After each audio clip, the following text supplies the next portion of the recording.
ದ್ವಿತೀಯ PUC ವಿದ್ಯಾರ್ಥಿಗಳಿಗೆ ಸ್ವಾಗತ. ಈಗ ನಿಮ್ಮ ಇತಿಹಾಸದ ಮಾದರಿ ಪ್ರಶ್ನೆ ಪತ್ರಿಕೆ 2025-26 ಮಾದರಿ ಪ್ರಶ್ನೆ ಪತ್ರಿಕೆ 2 ಇದರ ಸಂಪೂರ್ಣ ಲಿಖಿತ ರೂಪದ ಉತ್ತರಗಳನ್ನು ನೋಡೋಣ. ಈಗಾಗಲೇ ಹಿಂದೆ ವಿಡಿಯೋ ಮಾಡಿದ್ದೆ ನಾನು. ಅದರಲ್ಲಿ ಎಲ್ಲ ಉತ್ತರಗಳನ್ನು ಬರಹ ರೂಪದಲ್ಲಿ ತೋರಿಸಲಿಕ್ಕೆ ಸಾಧ್ಯ ಆಗಿರಲಿಲ್ಲ. ಈಗ ಎಲ್ಲ ಉತ್ತರಗಳನ್ನು ಬರಹ ರೂಪದಲ್ಲಿ ನಾವು ನೋಡೋಣ. ನೀಡಿರುವ ಆಯ್ಕೆಗಳಲ್ಲಿ ಸೂಕ್ತವಾದ ಉತ್ತರವನ್ನು ಆರಿಸಿರಿ. ನೋಡಿ, ಮೊಹೆಂಜೋದಾರೋ ಪದದ ಅರ್ಥ ಮಡಿದವರ ದಿಬ್ಬ. ರಾಷ್ಟ್ರಕೂಟ ಸಾಮ್ರಾಜ್ಯವು ವಿಶ್ವದ 4 ಶ್ರೇಷ್ಠ ಸಾಮ್ರಾಜ್ಯಗಳಲ್ಲಿ ಒಂದಾಗಿದೆ ಎಂದು ಹೇಳಿದ ಅರಬ್ ಪ್ರವಾಸಿಗ ಸುಲೈಮಾನ್. ಬಂದೋಬಸ್ತ್ ವ್ಯವಸ್ಥೆಯನ್ನು ಜಾರಿಗೊಳಿಸಿದವರು ರಾಜಾ ತೋದರ್ಮಲ್. ಇಲ್ಲಿ ಸರಿಯಾದ ಜೋಡಿಯನ್ನು ಗುರುತಿಸಿ ಅಂತ ಕೊಟ್ಟಿದ್ದಾರೆ. ಇಲ್ಲಿ ಸರಿಯಾದ ಜೋಡಿ ಯಾವ್ಯಾವುದು ನೋಡಿ. ಶಂಕರಾಚಾರ್ಯ ಶಾರದಾ ಮಠ ಸರಿಯಾಗಿದೆ. ಮಧ್ವಾಚಾರ್ಯ ಸೋದೆ ಮಠ ಸರಿಯಾಗಿದೆ. ರಾಮಾನುಜಾಚಾರ್ಯ ಶ್ರೀರಂಗ ಮಠ ಸರಿಯಾಗಿದೆ. ಇದೊಂದೇ 4ನೇದ್ದು ತಪ್ಪಾಗಿದೆ. ಆದ ಕಾರಣ ಸಿ ಇದು ಸರಿಯಾದ ಉತ್ತರ. ಸಮುದ್ರ ಮಾರ್ಗದ ಮೂಲಕ ಭಾರತವನ್ನು ಪ್ರವೇಶಿಸಿದ ಯುರೋಪಿಯನ್ನರಲ್ಲಿ ಮೊದಲಿಗರು ಪೋರ್ಚುಗೀಸರು. ನೀಡಿರುವ ಸೂಕ್ತ ಉತ್ತರಗಳೊಂದಿಗೆ ಖಾಲಿ ಜಾಗಗಳನ್ನು ಭರ್ತಿ ಮಾಡಿ. ಸ್ವಸ್ತಿಕ್ ಜೈನ ಧರ್ಮದ ಚಿಹ್ನೆ. ಅಲ್ಬೆರೂನಿಯ ಪ್ರಸಿದ್ಧ ಕೃತಿ ಕಿತಾಬ್ ಉಲ್ ಹಿಂದ್. ಅನುಭವ ಮಂಟಪದ ಅಧ್ಯಕ್ಷತೆ ವಹಿಸುತ್ತಿದ್ದವರು ಅಲ್ಲಮ ಪ್ರಭು. ಭಾರತದಲ್ಲಿ ಬ್ರಿಟಿಷರ ಮೊದಲ ರಾಜಧಾನಿ ಕಲ್ಕತ್ತಾ. ರಾಜಾರಾಮ್ ಮೋಹನ್ ರಾಯ್ ಅವರು ಪ್ರಾರಂಭಿಸಿದ ಬಂಗಾಳಿ ಪತ್ರಿಕೆ ಸಂವಾದ್ ಕೌಮುದಿ. ಇನ್ನು ಕೆಳಗಿನವುಗಳನ್ನು ಹೊಂದಿಸಿ. ಕಾಕುತ್ಸವರ್ಮ ಕರ್ನಾಟಕ ಏಕೀಕರಣ ಸಮಿತಿ. ನೋಡಿ, ಕೆಳಗಿನವುಗಳನ್ನು ಹೊಂದಿಸಿ ಬರೆಯಿರಿ ಎಂದರೆ ಕಾಕುತ್ಸವರ್ಮ ಹಲ್ಮಿಡಿ ಶಾಸನ. ಕೌಟಿಲ್ಯ ಬಿ. ಕೌಟಿಲ್ಯ ಅರ್ಥಶಾಸ್ತ್ರ. ಚಿಕ್ಕದೇವರಾಜ ಒಡೆಯರ್ ನವಕೋಟಿ ನಾರಾಯಣ. ಲೆವಿಸ್ ಬೆಂಥಮ್ ಬೌರಿಂಗ್ ಮೈಸೂರಿನ ಕಮಿಷನರ್. ಸಿದ್ದಪ್ಪ ಕಾಂಬ್ಳಿ ಕರ್ನಾಟಕ ಏಕೀಕರಣ ಸಮಿತಿ ಅಧ್ಯಕ್ಷರು. ಇನ್ನು ಕೆಳಗಿನ ಪ್ರಶ್ನೆಗಳಿಗೆ ಒಂದು ಪದ ಅಥವಾ ವಾಕ್ಯದಲ್ಲಿ ಉತ್ತರಿಸಿರಿ. ಸಿಂಧೂ ನಾಗರಿಕತೆಯ ವಿಶಿಷ್ಟ ಲಕ್ಷಣ ಯಾವುದು? ನಗರ ಯೋಜನೆ. ಕುಡುವಲಯ ಎಂದರೇನು? ಚೋಳರ ಗ್ರಾಮಾಡಳಿತದ ಪ್ರತಿನಿಧಿಗಳನ್ನು ಆಯ್ಕೆ ಮಾಡುವ ಪದ್ಧತಿ ಅದೃಷ್ಟ ಪದ್ಧತಿ. ಬೀದರ್ನಲ್ಲಿ ಮದರಸವನ್ನು ಯಾರು ನಿರ್ಮಿಸಿದರು? ಮೊಹಮ್ಮದ್ ಗವಾನ್ 1472ರಲ್ಲಿ. ದ್ವೈತ ಪದದ ಅರ್ಥವೇನು? ಎರಡು ಎಂದರ್ಥ. ಬ್ರಿಟಿಷರು ಬಂಗಾಳವನ್ನು ಏಕೆ ವಿಭಜಿಸಿದರು? ಹಿಂದೂ ಮತ್ತು ಮುಸ್ಲಿಮರ ನಡುವೆ ಒಡಕನ್ನು ಉಂಟು ಮಾಡಲು 1905ರಲ್ಲಿ ವಿಭಜಿಸಿದರು.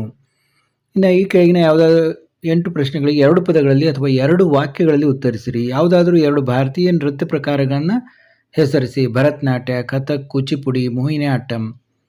ನೋಡಿ, ಇಲ್ಲಿ ನಿಮಗೆ ನೆನಪುಳಿಲಿ ಅಂತ ಹೆಚ್ಚಿಗೆ ಇದನ್ನು ಕೊಟ್ಟಿರಲಾಗಿದೆ.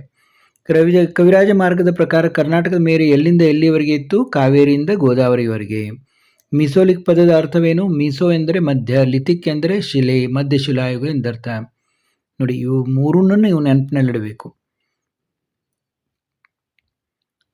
ಸಿಂಧೂ ನಾಗರಿಕತೆಯ ಅವನತಿಗೆ 2 ಕಾರಣಗಳನ್ನು ಉಲ್ಲೇಖಿಸಿ. ಸತತ ಪ್ರವಾಹಗಳು, ಮಣ್ಣಿನ ಸವೆತ, ಸಾಂಕ್ರಾಮಿಕ ರೋಗಗಳು, ಮಳೆಯ ಕೊರತೆ, ಅನಾಗರಿಕರ ದಾಳಿ. ಯಾವುದಾದ್ರೂ 2 ಬರೆದ್ರೆ ಸಾಕು. ಮಹಾಪರಿತ್ಯಾಗ ಎಂದರೇನು? ಬುದ್ಧನು ದುಃಖಕ್ಕೆ ಮೂಲ ಕಾರಣ ಕಂಡುಹಿಡಿಯಲು ಹೆಂಡತಿ ಮತ್ತು ತಂದೆ ತಾಯಿ ರಾಜ್ಯವನ್ನು ತ್ಯಾಗ ಮಾಡಿದ್ದನ್ನು ಮಹಾಪರಿತ್ಯಾಗ ಎನ್ನುವರು. ಗುಪ್ತರ ಇತಿಹಾಸದ ಬಗ್ಗೆ ತಿಳಿಯಲು ಸಹಾಯಕವಾಗಿರುವ ಯಾವುದಾದರೂ 2 ಪ್ರಮುಖ ಮೂಲಾಧಾರಗಳನ್ನು ಹೆಸರಿಸಿ. ಸಮುದ್ರಗುಪ್ತನ ಅಲಹಾಬಾದ್ ಸ್ತಂಭಶಾಸನ, ಕಾಳಿದಾಸನ ಕೃತಿಗಳು, ವಿಶಾಖದತ್ತನ ಮುದ್ರಾರಾಕ್ಷಸ ಮತ್ತು ದೇವಿ ಚಂದ್ರಗುಪ್ತಂ, ರಾಜಶೇಖರನ ಕಾವ್ಯಮೀಮಾಂಸೆ, ಪಾಹ್ಯ ನಿತ್ಸಂಗರ ಬರಹಗಳು. ಯಾವುದಾದ್ರೂ 2 ಹೇಳಿದರೆ ಸಾಕು. 2ನೇ ತರಾಯಿನ್ ಯುದ್ಧ ಯಾರ ನಡುವೆ ನಡೆಯಿತು? ಮೊಹಮ್ಮದ್ ಗೋರಿ ಮತ್ತು ಪೃಥ್ವಿರಾಜ್ ಚೌಹಾಣ್ ನಡುವೆ. ಶಿವಾಜಿ ಮೇಲೆ ಪ್ರಭಾವ ಬೀರಿದ 2 ವ್ಯಕ್ತಿಗಳು ತಾಯಿ ಜೀಜಾಬಾಯಿ, ದಾದಾಜಿ ಕೊಂಡದೇವ. ಶಂಕರಾಚಾರ್ಯ ಎಲ್ಲಿ ಮತ್ತು ಯಾವಾಗ ಜನಿಸಿದರು? ಕೇರಳದ ಕಾಲಡಿ, ಸಾಮಾನ್ಯ ಶಕ 788. 2 ಸೂಫಿ ಪಂಥಗಳನ್ನು ಹೆಸರಿಸಿ. ಚಿಸ್ತಿ, ಸುವರ್ವರ್ದಿ, ಫಿರ್ದೌಸಿ, ಖಾದ್ರಿ, ಶತ್ತಾರ, ಮಹದಾವಿ, ರೌಶನಿಯತ್, ನಕ್ಷಬಂದಿ. ದಯಾನಂದ ಸರಸ್ವತಿಯವರ ತಾಯಿಯನ್ನು ಹೆಸರಿಸಿ. ಕೃಷ್ಣಾಜಿ ತಿವಾರಿ, ಯಶೋದಾಬಾಯಿ. ಸರ್ ಎಂ ವಿಶ್ವೇಶ್ವರಯ್ಯನವರ ಯಾವುದಾದ್ರೂ 2 ಕೃತಿಗಳನ್ನು ಹೆಸರಿಸಿ. A vision of prosperous Mysore, reconstructing India, rapid development of India, planned economy for India. ರಾಜ್ಯ ಪುನರ್ವಿಂಗಡಣೆಯ ಸಮಿತಿಯ ಯಾರಾದರೂ 2 ಸದಸ್ಯರ ಹೆಸರನ್ನು ತಿಳಿಸಿ. Fazal Ali, KM ಫಣಿಕ್ಕರ್, HN Kunjru. ಗಾಂಧಾರ ಕಲಾಶಾಲೆಯ ಮುಖ್ಯ ಗುಣಲಕ್ಷಣಗಳನ್ನು ವಿವರಿಸಿ. ನೋಡಿ, ಇಲ್ಲಿ 2 ಪ್ರಶ್ನೆಗಳಿಗೆ 15ರಿಂದ 20 ವಾಕ್ಯಗಳಲ್ಲಿ ಬರೀಬೇಕು. ಒಂದೊಂದಕ್ಕೆ 5 ಅಂಕ, ಒಟ್ಟು 10 ಅಂಕ. ನೋಡಿ, ಗಾಂಧಾರ ಕಲಾಶಿಲೆಯ ಮುಖ್ಯ ಗುಣಲಕ್ಷಣಗಳನ್ನು ವಿವರಿಸಿ. ನೋಡಿ, ಎಲ್ಲ ಓದ್ತಾ ಹೋಗೋದಿಲ್ಲ, ನೀವು ನೋಡ್ತಾ ಹೋಗಬೇಕು. ಗಾಂಧಾರ ಕಲೆಯ ಪ್ರಮುಖ ಗುಣಲಕ್ಷಣಗಳು ಏನೇನು ಅನ್ನೋದನ್ನ ಇಲ್ಲಿ ನೋಡಬಹುದು ನೀವು. ಇನ್ನು ತಾಳಿಕೋಟೆ ಯುದ್ಧದ ಕಾರಣಗಳು ಮತ್ತು ಫಲಿತಾಂಶಗಳೇನು? Next question. ತಾಳಿಕೋಟೆ ಯುದ್ಧದ ಕಾರಣಗಳು ಮತ್ತು ಫಲಿತಾಂಶಗಳು. ಯುದ್ಧಕ್ಕೆ ಕಾರಣ ಮತ್ತು ಫಲಿತಾಂಶ. ಇನ್ನು ಬ್ರಿಟಿಷರೊಂದಿಗೆ ಟಿಪ್ಪು ಸುಲ್ತಾನ್ ಹೋರಾಟವನ್ನು ಚರ್ಚಿಸಿ. ಮೈಸೂರಿನ ಹುಲಿ ಟಿಪ್ಪು ಸುಲ್ತಾನ್ ಮತ್ತು ಬ್ರಿಟಿಷರ ನಡುವಿನ ಹೋರಾಟಗಳನ್ನು ಆಂಗ್ಲೋ ಮೈಸೂರು ಯುದ್ಧಗಳೆಂದು ಕರೆಯಲಾಗಿದೆ. ನೋಡಿ, 2ನೇ ಆಂಗ್ಲೋ ಮೈಸೂರು ಯುದ್ಧ, 3ನೇ ಆಂಗ್ಲೋ ಮೈಸೂರು ಯುದ್ಧ, ಅಂದರೆ ಇವು ಟಿಪ್ಪು ಮತ್ತು ಇವರ ನಡುವೆ ಆದಂಥ ಯುದ್ಧಗಳು.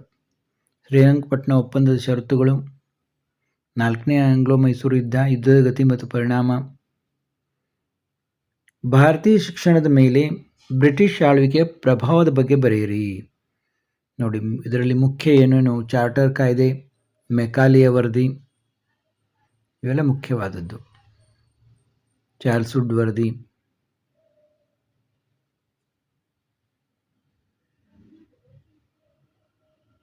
ಇನ್ನು ಕೆಳಗಿನ ಯಾವುದಾದ್ರೂ 2 ಪ್ರಶ್ನೆಗಳಿಗೆ ತಲಾ 30ರಿಂದ 40 ವಾಕ್ಯಗಳಲ್ಲಿ ಉತ್ತರಿಸಿ. ನೋಡಿ, ಒಂದೊಂದಕ್ಕೆ 10 ಅಂಕ. ಆರ್ಯರ ರಾಜಕೀಯ, ಸಾಮಾಜಿಕ, ಆರ್ಥಿಕ ಮತ್ತು ಧಾರ್ಮಿಕ ಸ್ಥಿತಿಯ ಬಗ್ಗೆ ಬರೆಯಿರಿ. ಇವೆಲ್ಲದರ ಬಗ್ಗೆ ನೀವು ಬರೀಬೇಕು. ರಾಜಕೀಯ ಸ್ಥಿತಿ, ಉತ್ತರ ಕಾಲ, ಸಾಮಾಜಿಕ ಸ್ಥಿತಿ, ಆಹಾರ ಪದ್ಧತಿ, ಸಾಮಾಜಿಕ ಸ್ಥಿತಿಯಲ್ಲಿ ಏನು ಬರುತ್ತೆ ಅನ್ನೋದು, ಆರ್ಥಿಕ ಸ್ಥಿತಿ, ಆಮೇಲೆ ಧಾರ್ಮಿಕ ಸ್ಥಿತಿ. ಇನ್ನು 2ನೇ ಪುಲಿಕೇಶಿಯ ಸಾಧನೆಗಳನ್ನು ವಿವರಿಸಿ. ನೋಡಿ, ಏನೇನು ದಿಗ್ವಿಜಯ ಸಾರಿದ? ಮಂಗಳೇಶ್ ನುಡಿ ಯುದ್ಧ, ರಾಷ್ಟ್ರಕೂಟರೊಡನೆ ಯುದ್ಧ, ಉತ್ತರ ಭಾರತ ಮೇಲೆ ದಿಗ್ವಿಜಯ, ನರ್ಮದಾ ನದಿ ಯುದ್ಧ, ಪೂರ್ವ ಭಾರತದೊಂದಿಗೆ ಯುದ್ಧ, ಪಲ್ಲವರೊಂದಿಗೆ ಪ್ರಥಮ ಯುದ್ಧ, ಅಂತಿಮ ಯುದ್ಧ, ವಿದೇಶ ಸಂಬಂಧ, ಸಾಮ್ರಾಜ್ಯ ವಿಸ್ತೀರ್ಣ, ಬಿರುದುಗಳು, ಇವೆಲ್ಲ ಇದಾಗ್ತದೆ. ಇನ್ನು ಅಕ್ಬರ್ನ ಜೀವನ ಮತ್ತು ಸಾಧನೆಗಳನ್ನು ವಿವರಿಸಿ. ನೋಡಿ, 2ನೇ ಪಾಣಿಪತ್ ಕದನ, ಗೊಂಡ್ವಾನದ ದಿಗ್ವಿಜಯ, ಗುಜರಾತ್ ಆಕ್ರಮಣ, ಬಂಗಾಳ ಮತ್ತು ಒರಿಸ್ಸಾಗಳ ಆಕ್ರಮಣ, ರಕ್ಪೂರ್ನ ರಜಪೂತ ನೀತಿ, ದಕ್ಷಿಣ ಭಾರತದ ದಂಡಯಾತ್ರೆಗಳು. ಅಕ್ಬರ್ನ ಜೀವನ ಮತ್ತು ಸಾಧನೆಗಳಲ್ಲಿ ಇವನ್ನೆಲ್ಲ. ಆಡಳಿತ ಬಗ್ಗೆ, ಮನ್ಸಬ್ದಾರಿ ಪದ್ಧತಿ, ಕಂದಾಯ ಪದ್ಧತಿ, ಇವೆಲ್ಲ ಅಕ್ಬರ್ನ ಇದರಲ್ಲೇ ಬರ್ತವೆ. ಅಕ್ಬರ್ನ ಸಾಹಿತ್ಯ ಪೋಷಣೆ, ಕಲೆ ಮತ್ತು ವಾಸ್ತುಶಿಲ್ಪ. ನಿಮ್ಗೆ ಏನೇನು ನೆನಪು ಉಳಿತದಲ್ಲ ಇವೆಲ್ಲ ಪಾಯಿಂಟ್ಸ್ಗಳಲ್ಲಿ ಬರೀಬೇಕು. ಇನ್ನು ಭಾರತೀಯ ರಾಷ್ಟ್ರೀಯ ಚಳವಳಿಯಲ್ಲಿ ಗಾಂಧೀಜಿಯವರ ಪಾತ್ರವನ್ನು ಚರ್ಚಿಸಿ. ನೋಡಿ, ಇವೆಲ್ಲ ಮುಖ್ಯವಾದ ಪಾಯಿಂಟ್ಸ್ಗಳನ್ನು ಇಲ್ಲಿ ನೀಡಲಾಗಿದೆ. ಅಸಹಕಾರ ಚಳವಳಿ, ಚೌರಿ ಚೌರಾ ಘಟನೆ, ಕಾಯ್ದೆ ಭಂಗ ಚಳವಳಿ, ದಂಡಿ ಉಪ್ಪಿನ ಸತ್ಯಾಗ್ರಹ, ಭಾರತ ಬಿಟ್ಟು ತೊಲಗಿ ಚಳವಳಿ.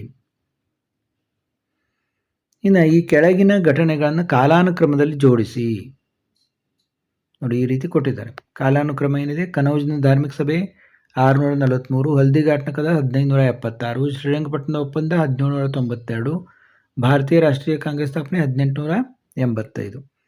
ಇನ್ನು ನಿಮಗೊಂದು ಭೂಪಟವನ್ನು ಕೊಟ್ಟು ಗುರುತಿಸ್ಲಿಕ್ಕೆ ಹೇಳ್ತಾರೆ.